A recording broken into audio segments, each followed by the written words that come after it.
أعوذ بالله من الشيطان الرجيم قل هذه سبيلي أدعو إلى الله على بصيرة أنا ومن اتبعني وسبحان الله وما أنا من المشركين. شهر رمضان الذي أنزل فيه القرآن هدى للناس وبينات من الهدى والفرقان. السلام عليكم ورحمة الله وبركاته. بسم الله الرحمن الرحيم. الحمد لله رب العالمين، والصلاة والسلام على أشرف الأنبياء والمرسلين وعلى من تبعهم بإحسان إلى يوم الدين. محترم حضرات، آج کی اس مجلس میں انشاءاللہ ہمارے ساتھ جو سب سے پہلی آیت ہے سورہ المائدہ کی آیہ نمبر 4 ہے. سب سے پہلے ہم اس آیت کو سمجھتے ہیں انشاءاللہ. فاعوذ باللہ من الشیطان الرجیم. بسم اللہ الرحمن الرحیم. یسألونک ماذا احل لهم قل احل لكم الطیبات الى آخر الآیہ.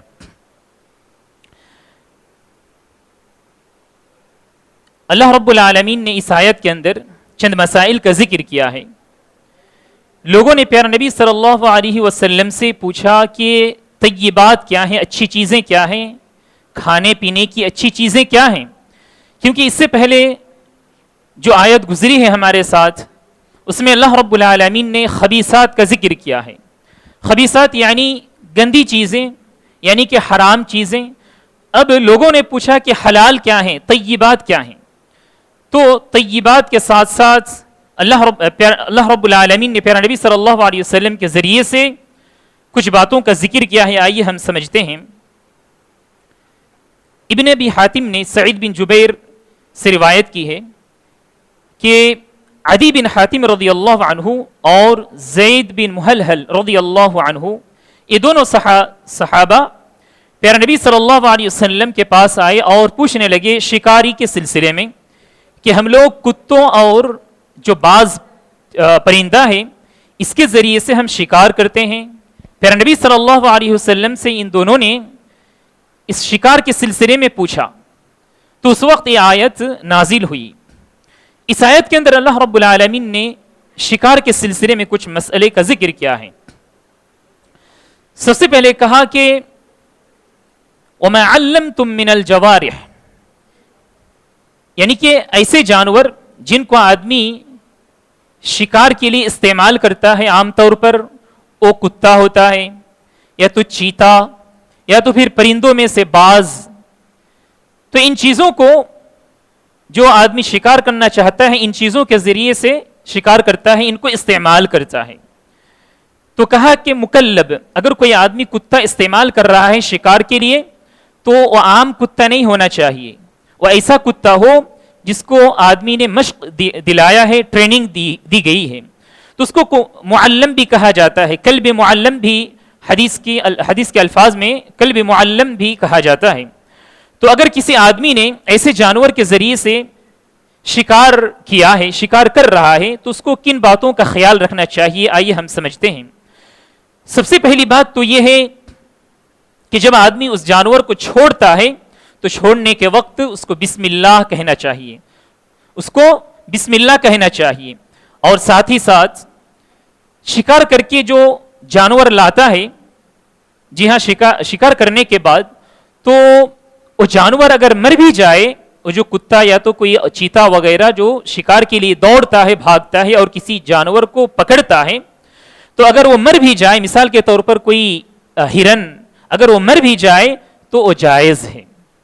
جی ہاں، لیکن ایک اور بات کا بھی ہمیں لحاظ رکھنا چاہیے کہ اگر وہ شکار کرنے والا جانور شکار کیے ہوئے جانور کا کچھ حصہ کھا لیا تو ایسی صورت میں اس کے لیے وہ جانور حرام ہو جائے گا.